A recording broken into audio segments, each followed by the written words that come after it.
व्रत कथा के अनुसार शिव जी ने माता पार्वती को इस व्रत के बारे में विस्तार पूर्वक समझाया था।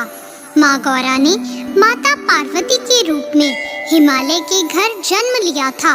बचपन से ही माता पार्वती भगवान शिव को वर के रूप में पाना चाहती थी और उसके लिए उन्होंने कठोर तप किया। 12 सालों तक निराहार रहकर उन्होंने कठोर तप किया। ये सब देखकर उनके पिता बहुत दुखी थे।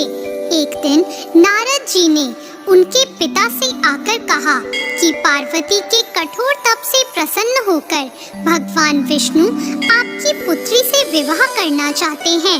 नारद मुनि की बात सुनकर महाराज हिमालय बहुत प्रसन्न हुए। उधर भगवान विष्णु के सामने जाकर नारद मुनि बोले, महाराज हिमालय अपनी पुत्री पार्वती का विवाह आपसे करवाना चाहते हैं। भगवान विष्णु ने भी इसकी अनुमति दे दी। फिर माता पार्वती के पास जाकर नारद जी ने इसकी सूचना दी कि आपके पिता ने आपका विवाह भगवान विष्णु से तय कर दिया है। यह सुनकर माता पार्वती बहुत निराश हुई। उन्होंने अपनी सखी को बताया कि वो भगवान शिव को पाने के लिए ये व्रत कर रही हैं। माता पार्वती की इच्छा अनुसार उनके पिता महाराज हिमालय की नजरों से बचाकर उनकी सखियां माता पार्वती को घने सुनसान जंगल में स्थित एक गुफा में छोड़ आई।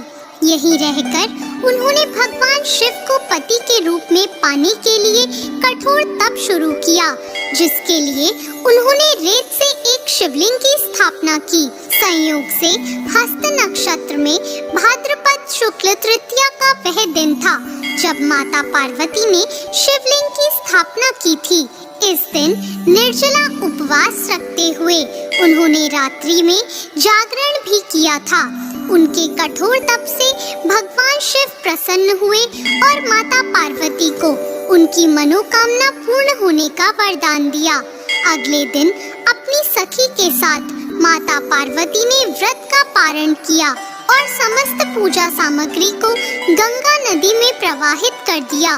उधर माता पार्वती के पिता भगवान विष्णु को अपनी बेटी से विवाह करने का वचन दिए जाने के बाद पुत्री के घर छोड़ देने से व्याकुल थे।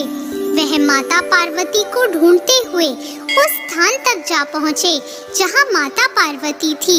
इसके बाद माता पार्वती ने उन्हें अपना घर छोड़ देने का कारण बताया और भगवान शिव से विवाह करने का अपना संकल्प और भगवान शिव द्वारा मिले वरदान के बारे में भी बताया। इसके बाद माता पार्वती के पिता हिमालय ने भगवान विष्णु से माफी मांगी और वे भगवान शिव के साथ माता पार्वती के विवाह के लिए राजी हो गए। कुछ समय बाद उन्होंने माता पार्वती का विवाह भगवान शिव के साथ पूरे विधि विधान पूर्वक करवा दिया। मान्यता है कि इस दिन जो महिलाएं विधि विधान पूर्वक और पूर्ण निष्ठा से इस व्रत को करती हैं, वे मन चाहे वर को प्राप्त करती हैं। साथ ही यह पर्व दाम्पत्य जीवन में खुशी बरकरार रखने के उद्देश्य से भी मनाया जाता है।